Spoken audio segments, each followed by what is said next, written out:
Morning children, take out your Hindi book. Today we are going to do lesson number 5 which is तिरंगा प्यारा.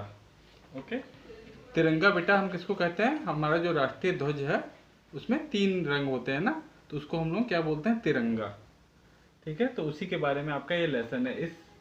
इस पाठ के मुख्य उद्देश्य क्या है? तिरंगा का परिचय और राष्ट्र प्रेम जागृत करना. तो इस पाठ के आपके मुख्य उद्देश्य क्या है? एक तो हमें तिरंगा के बारे में बताया जाएगा, तिरंगा में कितने कलर होते हैं, उसका क्या क्या मतलब होता है, और हमारे में राष्ट्र भावना जागृत हो. ठीक है, राष्ट्र प्रेम की भावना जागृत हो जगे. बच्चों, क्या तुमने अपने विद्यालय में राष्ट्र ध्वज को लहराते हुए देखा है? 26 जनवरी, 15 अगस्त आदि राष्ट्रीय पर्वों पर विद्यालयों में यह तिरंगा लहराया जाता है. यही हमारा राष्ट्र ध्वज है, ये हमारे राष्ट्र की पहचान है. तो बेटा आपने अपने स्कूल में भी देखा होगा 26 जनवरी, और 26 जनवरी यानी कि गणतंत्र दिवस, और 15 अगस्त स्वतंत्रता दिवस के दिन हम लोग अपने स्कूल में भी फ्लैग होस्ट करते हैं. और उसी दिन प्रधानमंत्री, 15 अगस्त को प्रधानमंत्री और 26 जनवरी को राष्ट्रपति झंडा फैलाते हैं. और जो भी बड़ी बड़ी जो बिल्डिंग हैं, तमाम लोग अपने घरों में भी इस दिन झंडा फहराया जाता है ना. ये जो झंडा होता है ये हमारे देश की पहचान है. ठीक है, हमारा राष्ट्र ध्वज तिरंगा कहलाता है. इसमें 3 रंग होते हैं. सबसे ऊपर वाली पट्टी केसरिया रंग की होती है, बीच वाली पट्टी सफेद रंग की होती है, सबसे नीचे पट्टी हरे रंग की होती है. तो जो हमारा फ्लैग होता है, देखिए जैसे ये है, तो इसमें जो सबसे ऊपर होता है वो केसरिया रंग होता है, फिर बीच में व्हाइट कलर रंग, सफेद रंग होता है, और सबसे नीचे हरा रंग होता है. ठीक है, तो और जो बीच में जो सफेद रंग होता है उसमें एक नीले रंग का एक चक्र भी बना होता है जो कि अशोक चक्र कहलाता है, जिसमें कि 24 स्पाइक्स, 24 मतलब तीलियां होती हैं. ठीक है,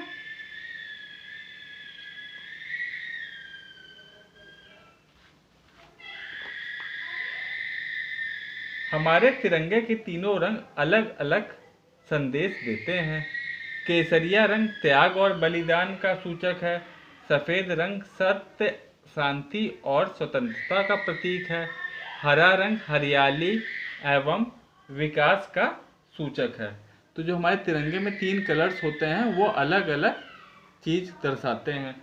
जो हमारा केसरिया रंग होता है वो क्या क्या दर्शाता है? वो त्याग और बलिदान का प्रतीक है. जब आपको मालूम है हमारा जो देश है वो काफी दिन तक अंग्रेजों के अधीन रहा था, फिर हमारा देश को आज़ादी मिली थी, स्वतंत्रता सेनानियों ने अपना बलिदान दिया था. ठीक है, तो जो हमारा केसरिया रंग है हमारे ध्वज के सबसे ऊपर, वो त्याग और बलिदान का प्रतीक है.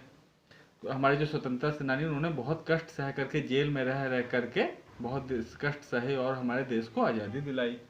ठीक है, फिर जो सफ़ेद रंग है वो सत्य, शांति और स्वतंत्रता का प्रतीक है और पवित्रता का प्रतीक है. जो सफ़ेद रंग है बीच वाला वो शांति, सत्य, शांति और पवित्रता का प्रतीक है. आपको मालूम होगा कि जो महात्मा गांधी थे वो एकदम क्या सत्य बोलते थे, और जो हम लोगों ने जो आज़ादी भी पाई अंग्रेजों से वो भी अहिंसा से पाई. उसके लिए हम लोगों ने लड़ाई नहीं करी.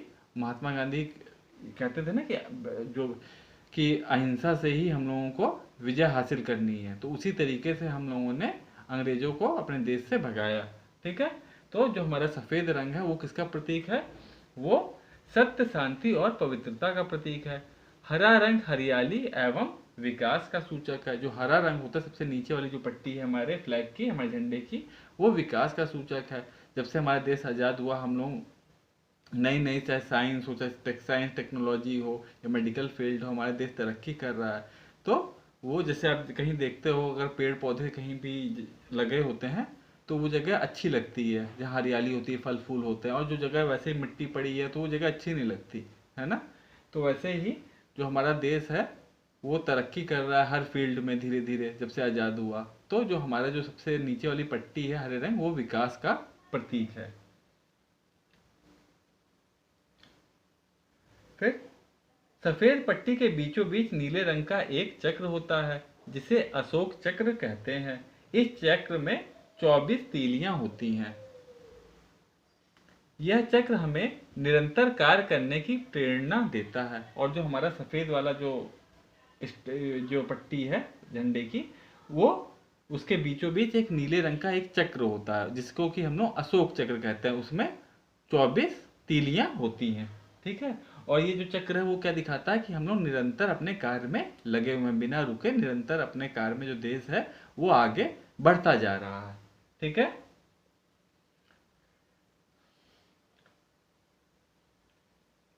हमारा राष्ट्रीय ध्वज हर वर्ष 15 अगस्त को भारत के प्रधानमंत्री द्वारा और 26 जनवरी को देश के राष्ट्रपति द्वारा फहराया जाता है। तो 15 अगस्त को जो लाल किले से हमारे जो प्रधानमंत्री हैं वो फ्लैग होस्ट करते हैं, फहराते हैं, और उसके बाद स्पीच देते हैं, भाषण देते हैं। और 26 जनवरी को जो हमारे राष्ट्रपति हैं वो फहराते हैं। फिर आपने देखता होगा वहाँ पे परेड होती है गणतंत्र दिवस की, है ना। हमारा राष्ट्रीय ध्वज हमारे देश की शान है। यह हमारी स्वतंत्रता, गर्व, एकता और सम्मान का प्रतीक है। हमें सदैव उसका सम्मान करना चाहिए और हमें कभी भी झुकने नहीं देना चाहिए, ठीक है। तो जो बेटा हमारा जो राष्ट्रीय ध्वज है वो हमारे देश के सम्मान का प्रतीक होता है, ठीक है। आप देखते हैं अभी जैसे ओलंपिक्स हो रहा है, जो भी स्पोर्ट्स स्टार जो भी इनाम जीतते हैं, ठीक है, मेडल लाते हैं, वो लोग अपना झंडा लेकर के दौड़ते हैं, झंडा को फहराते हैं। तो वो हमारे देश की शान है, हमारा झंडा। तो हमें अपने कामों, कोई भी ऐसा कार्य नहीं करना चाहिए जिससे हमारे देश का नाम बदनाम हो। हमें सभी कार्य ऐसे करने चाहिए जिससे हमारे देश का मान बढ़े, ठीक है। और इसीलिए हमको अपने और हमारे झंडे को कभी हमें झुकने नहीं देना चाहिए, उसे हमेशा लहराते हुए रखना चाहिए, ठीक है। तो ये हमारा चैप्टर था हमारे राष्ट्रीय ध्वज के ऊपर। अब हम एक्सरसाइज पे आते हैं। तो सबसे पहले है आपका कठिन शब्द। राष्ट्र ध्वज, केसरिया, पट्टी, शुद्ध, पवित्रता, हरियाली, सूचक, सदैव, चक्र, ठीक है। तो ये बेटा जो कठिन शब्द है वो आप ये एक्सरसाइज पहले अपनी फेयर कॉपी में करेंगे। उसके बाद ये जो कठिन शब्द है वो कठिन शब्द की हेडिंग डाल के ये सारे वर्ड्स अपने हिंदी कॉपी में लिखेंगे और सबकी स्पेलिंग अच्छे से लर्न करेंगे। फिर शब्दार्थ देखिए, इनको भी लर्न कर लीजिएगा। पर्व मतलब त्योहार होता है, राष्ट्रीय पर्व जैसे कहते हैं तो राष्ट्रीय त्योहार, ठीक है।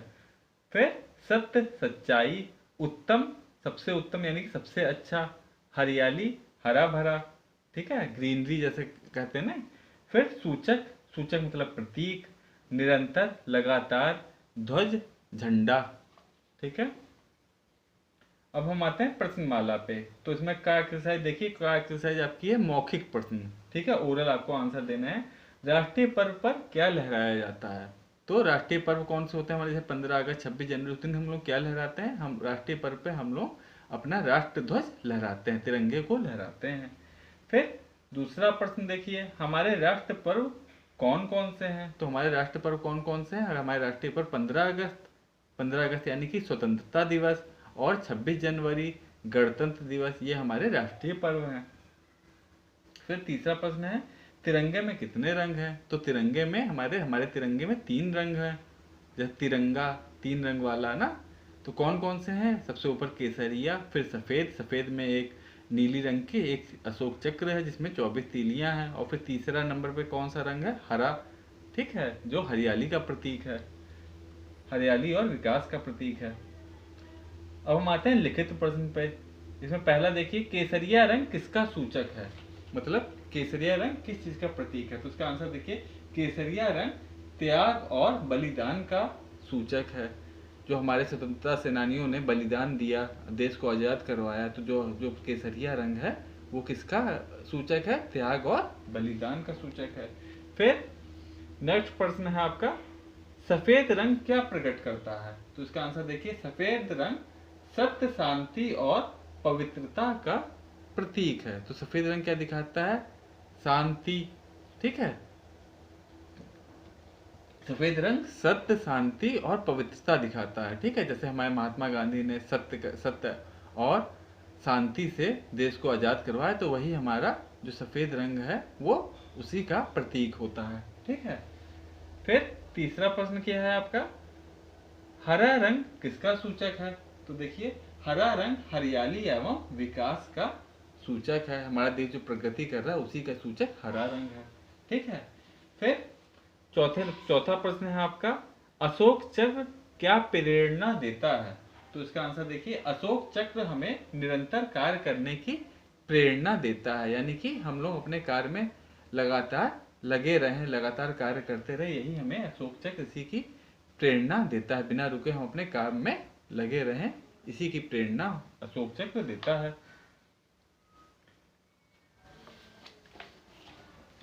अब हम नेक्स्ट एक्सरसाइज पे आते हैं बेटा। एक्सरसाइज गा पे सही उत्तर पे टिक का निशान लगाइए। इसमें फर्स्ट है, हमारे राष्ट्र की पहचान है तिरंगा, दोरंगा, पचरंगा। तो इसकी हमारे राष्ट्र की क्या पहचान है? हमारे राष्ट्र की पहचान क्या है? तिरंगा। हमारा जो ध्वज है वो क्या है? तिरंगा, 3 रंग वाला है। ठीक है, तो इसमें आप टिक लगा देंगे। फिर सेकंड है, अशोक चक्र होता है लाल, नीला या पीला। तो हमने क्या पढ़ा? अशोक चक्र नीला होता है। ठीक है, इस पे टिक लगा देंगे।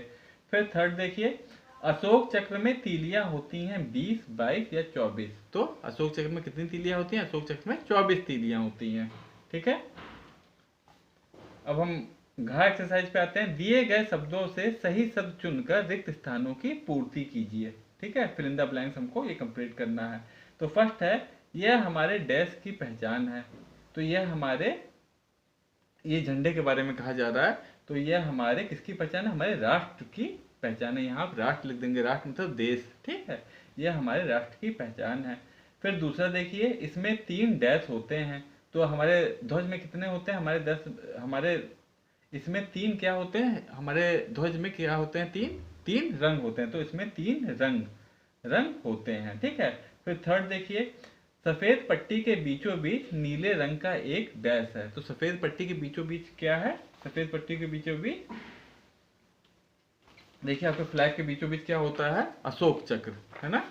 तो आप इसमें क्या लिख देंगे? सफेद पट्टी के बीचों बीच नीले रंग का एक चक्र है। ठीक है। फिर फोर्थ है, हमारा राष्ट्रीय ध्वज हमारे देश की डैश है। तो इसमें क्या आ जाएगा? हमारा राष्ट्रीय ध्वज क्या है? हमारे देश की शान है। ठीक है, यहाँ बेटा हमने देखिए लिख भी दिया है। ठीक है। अब हम नेक्स्ट एक्सरसाइज पे आते हैं, आपकी अंग एक्सरसाइज। इसमें देखिए क्या है? सत्य अथवा असत्य लिखिए। तो इसमें फर्स्ट है, तिरंगे को राष्ट्र ध्वज कहते हैं। तो ये बात सही है, तो इसमें आप सत्य लिख देंगे। तिरंगे को हम लोग, हमारा राष्ट्र ध्वज है, तो यहाँ पे आप सत्य लिख दीजिएगा। फिर सेकंड है, सफेद रंग मित्रता का सूचक है। तो ये बात सही नहीं है। सफेद रंग किसका सूचक होता है? सफेद रंग सत्य, शांति, ठीक है, और सत्य, शांति और पवित्रता का सूचक है। तो इसमें आप लोग असत्य लिख दीजिएगा।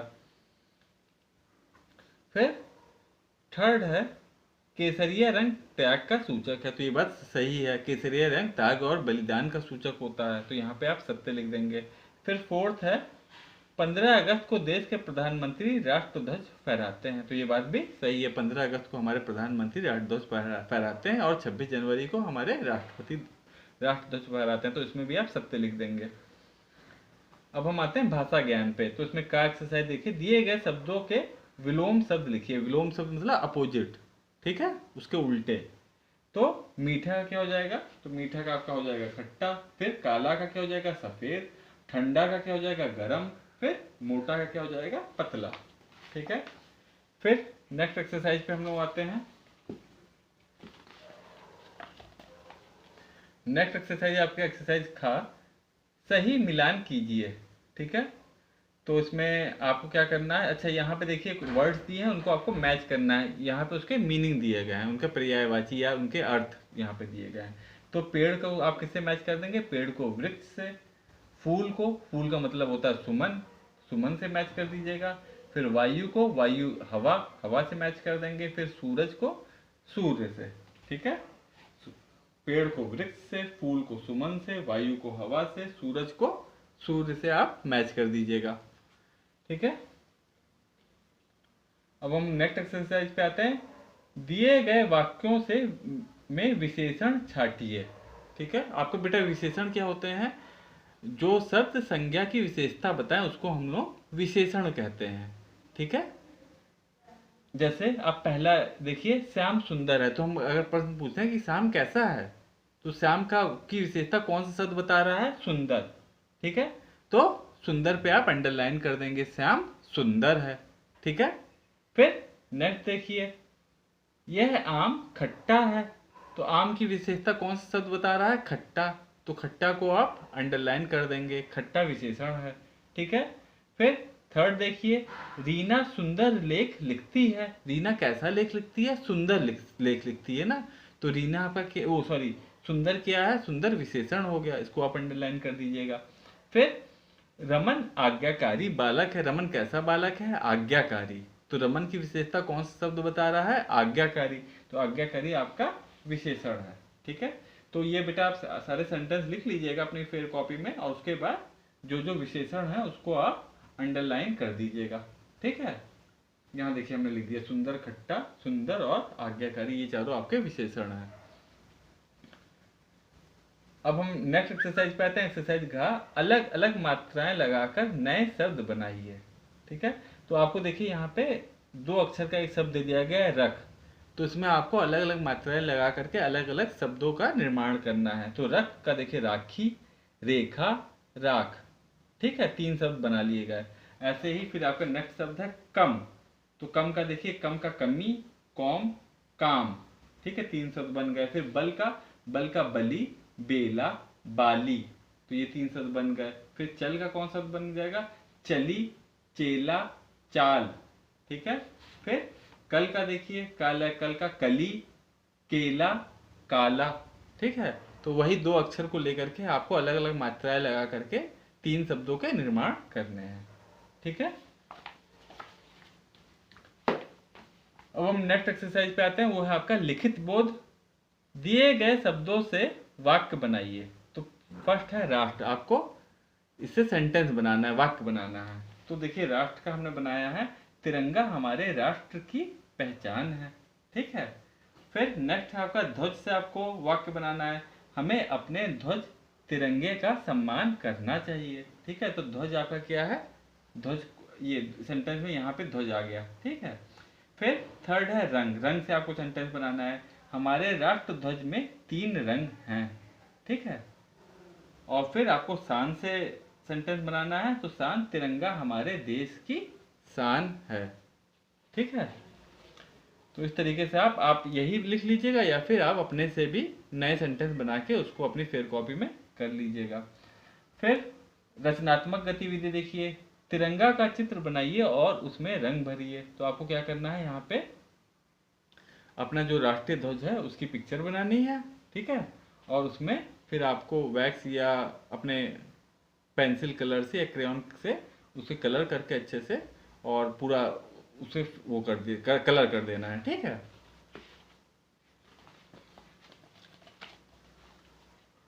अब बेटा इसके बाद जो आपका ये आपकी एक्सरसाइज यहाँ पे बेटा ओवर हो गई। तो ये पूरी आप एक्सरसाइज अपनी फेयर कॉपी में करके कठिन शब्द लिख लीजिएगा और उनकी स्पेलिंग अच्छे से लर्न कर लीजिएगा।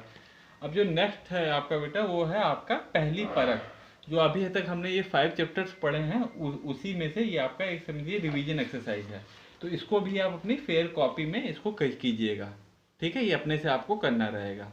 ये जो पहले के 5 चैप्टर है उसी में से इसमें क्वेश्चन पूछे गए हैं। उसके बाद जो नेक्स्ट है आपका बेटा, छुट्टी का दिन केवल पठन हेतु। तो एक यहाँ पे एक पोएम दी गई है, काफ़ी इंटरेस्टिंग है, तो उसको आप पढ़ लीजिएगा। काफ़ी इंटरेस्टिंग पोएम है, उसे लर्न चाहिएगा तो लर्न भी कर लीजिएगा। क्या पोएम है, कविता देखिए क्या कौन सी है। जल्दी उठ गया नटखट बंदर, टीवी देखे घर के अंदर, आया आया छुट्टी का दिन, मोर नाचे तक दिनादिन, खरगोश लेकर हाथ में बाल, घुमा रहा है गोल गोल, बिल्ली कहती चलो ना माँ, आइसक्रीम मुझे खिलाओ ना, गिलहरी झूल रही है झूला, हंसती वह तो खुल्लम खुल्ला, क्रिकेट खेलता नन्हा हाथी, साथ लेकर अपने सब साथी, चिड़िया खाती चॉकलेट केक, भालू धूप रहा है सेक, घर के बाहर मिलकर प्यारे, खेल खेलते गाते सारे। तो देखिए बहुत ही प्यारी सी एक पोएम है, इसको आप लोग, कविता है, इसको आप लोग लर्न कर लीजिएगा। ठीक है, इसमें जितने भी लोग हैं, जितने भी एनिमल्स की बारे में बात हुई है, सब लोग बहुत ही हैप्पी हैं, तो हमको भी हमेशा हैप्पी रहना चाहिए। ठीक है, खुश रहना चाहिए। ठीक है बेटा, ओके बेटा, बाय, टेक केयर।